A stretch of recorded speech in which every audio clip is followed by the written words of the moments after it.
အောင်ဆောင်ထားတယ်ကိုလူသူ့လူကိုပဲသားပေါ့ဗျာ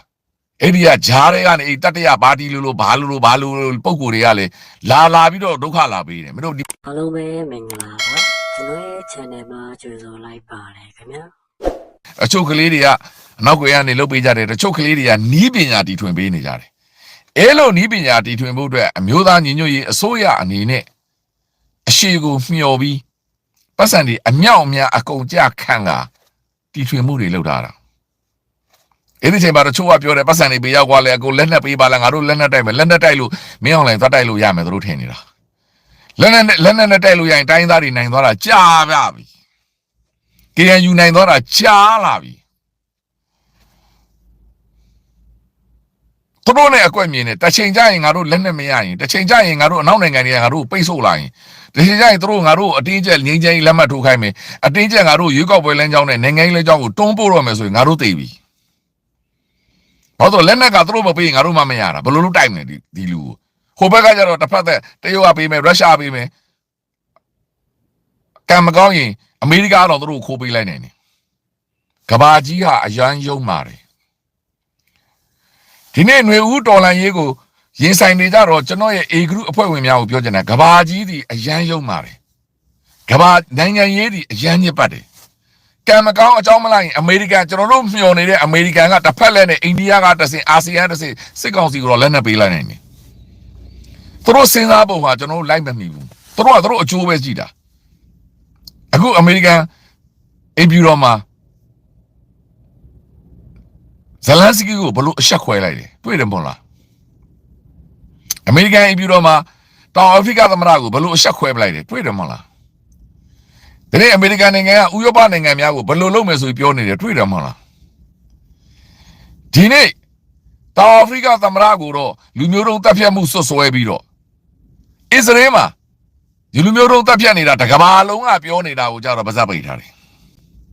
အဲ့ဒါကဘာကြီးအဲ့ဒါကိုအဲ့ဒီဟာကိုရေရှည်ကိုအမျော်မြင်ပြီးသူများစီကမမျော်ပဲကိုယ့်အကိုထွင်ထားရတယ်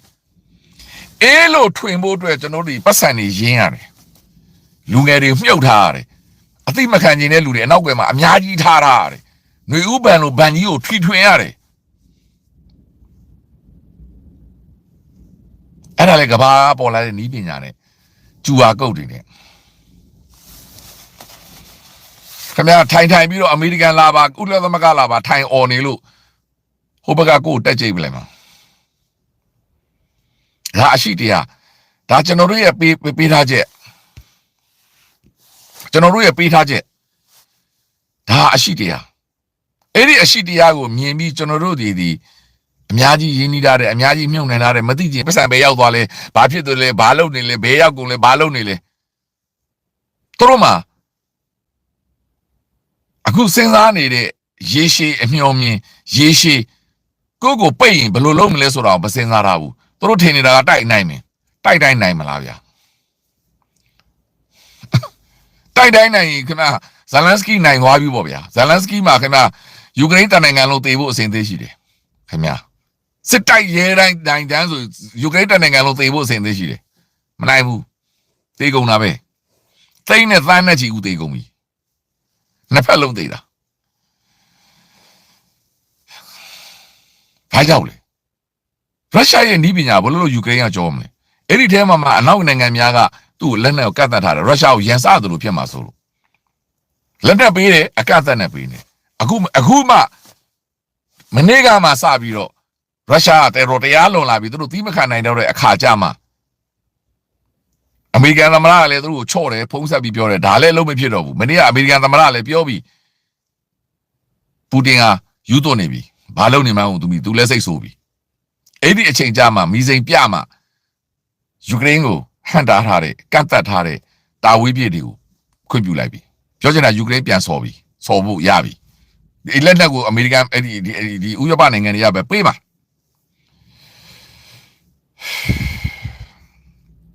ပြောချင်တာကအဲ့ဒါကိုလာပြီးတော့ဟိုအောင်ပွဲခံတယ်လို့ဟိုလိုဒီလိုသတင်းလာတိုက်ဖို့လာမပြောနဲ့ဘာမှစိတ်ဝင်စားဘူးကျွန်တော်တို့အချိန်တန်ရင်သိရမယ်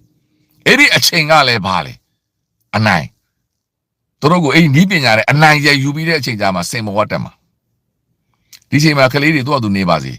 သူ့အတူလှုပ်ပါစေပါဇက်မချောင်းနဲ့ဒါကြွားဝါမယ်အရာမဟုတ်ဘူးဘန်းနိုင်မရောက်ပဲနဲ့တက်မထောင်မှုမကြိုးစားနဲ့ဘိုးကျောင်းအောင်စားတစ်ချိန်လုံးပြောနေတာတစ်ချိန်လုံးပြောခဲ့တာ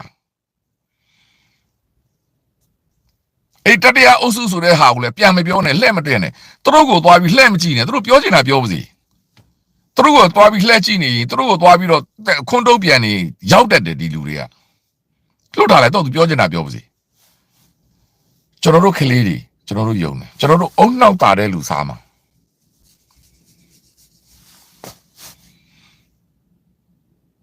ကျွန်တော်ကလေးတွေမှာ drone တွေရှိတယ်drone တွေကိုအဆင့်မြင့်ရမယ်ကြိုက်တာပေါ့ဗျာသူတို့ကဟိုတရုတ် drone တွေတူရကီ drone တွေဟို drone တွေယူလာရှာ drone ယူကျွန်တော်တို့ကလည်းခဏတော့ခံရမှာပေါ့ဗျာဒါပေမဲ့ကျွန်တော်တို့ကလေးတွေကမင်းတို့ငါတို့တို့ခေါ်တယ်ငါတို့လည်းမင်းတို့နဲ့သာအောင်ချမယ်ကွာအဲ့ဒီကနေသူ့ထွင်ကိုထွင်မှာ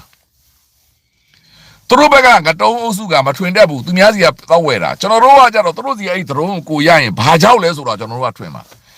လို့ထွင်ဖို့အတွက်ကျွန်တော်တို့ကလေးတွေလိုတဲ့နီးပညာကိုတစ်ကဘာလုံးမှာရှိတဲ့နီးပညာတွေနဲ့ group တွေဖွဲ့ပြီး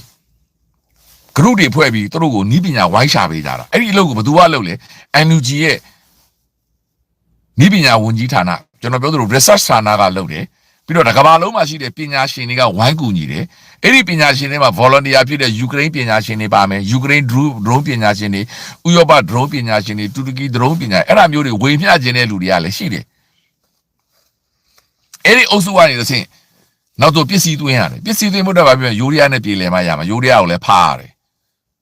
ဒိုသိမဟုတ်ရင်လည်းအကုတ်ကျန်းနေရဖို့တော့ဝါကိုဖားရတယ်ဘာလို့တရုတ်ကနေရဖို့မတတ်နိုင်ဘူးကျွန်တော်တို့ကဖားရမှာပဲဝါကိုသွားဆရာတင်လဲတင်သိရမှာပဲ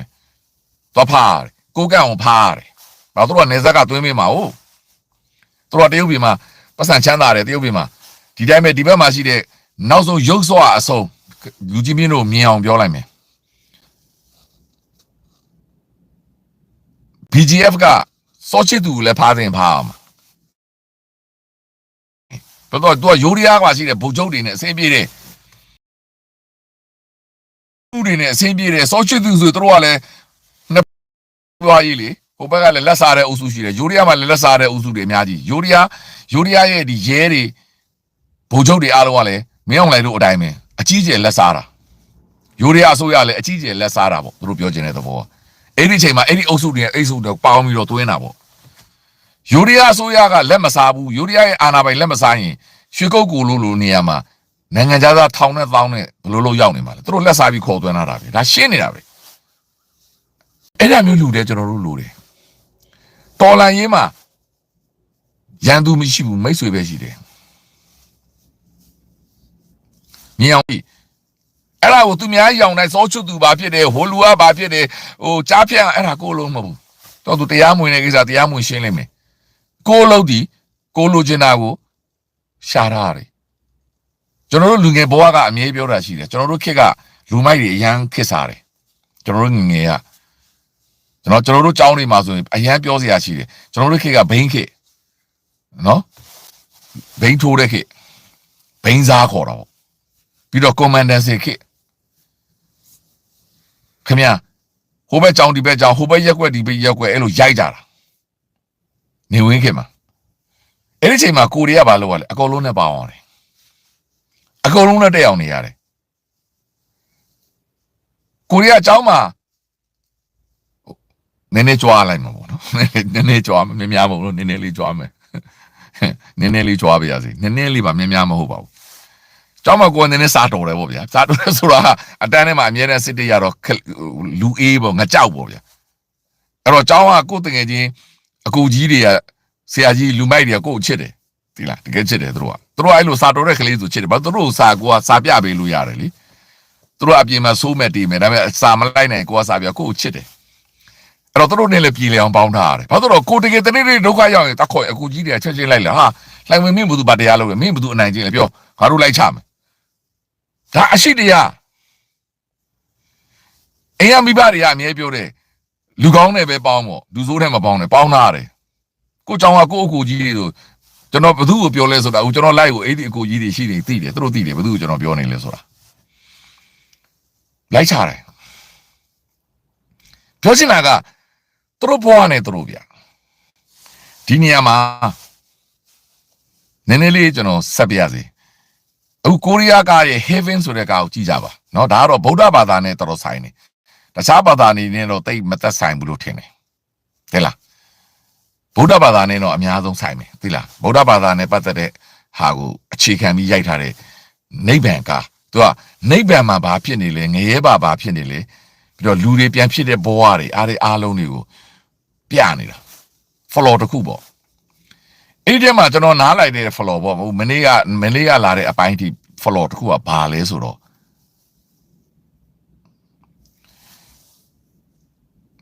ဘာသာရေးပြောတာမဟုတ်ဘူးเนาะ Netflix မှာပြနေတယ်အဲ့ဒီကားကိုကြည့်ပါဗုဒ္ဓဘာသာနဲ့လုံးဝ direct သက်ဆိုင်နေတခြားဘာသာဝင်တွေကတော့အမှအစ္စလမ်တို့ဘာတို့နဲ့တော့ direct မသက်ဆိုင်ဘူးခရစ်ယာန်တို့ဘာတို့နဲ့ဟိန္ဒူနဲ့လည်းမသက်ဗုဒ္ဓဘာသာနဲ့ direct ဆိုင်နေပြောချင်တာကအပွင့်လင်းဆုံးပြောရင်ဗျာအဲ့ဒီဘာသာတရားရဲ့အခြေခံကလောကမှာလူတွေကဒီလူဦးရေပဲရှိတာသိလား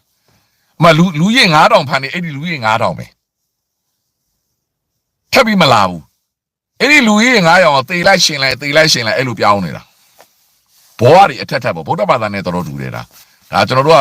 ဗုဒ္ဓဘာသာမှာနိုင်ငံမှာနေခဲ့တော့ဒီအခြေခံနေသိတယ်လူတွေကလူပြန်ဖြစ်တယ်ခွေးပြန်ဖြစ်တယ်ကြောင်ပြန်ဖြစ်တယ်ဒါတွေပေါ့ဗျာဒါပေမဲ့ဒီလူတွေပဲဒီဘဝမှာအဖေဖြစ်ခဲ့မယ်နောက်ဘဝမှာသမီးဖြစ်မယ်နောက်တစ်ယောက်မှာယောက်ျားဖြစ်မယ်နောက်ကျမိန်းမဖြစ်မယ်တယောက်ကျလင်မယားဖြစ်မယ်အဲ့ဒါတွေဘဝဆက်တွေကိုပြနေတာအဲ့မှာ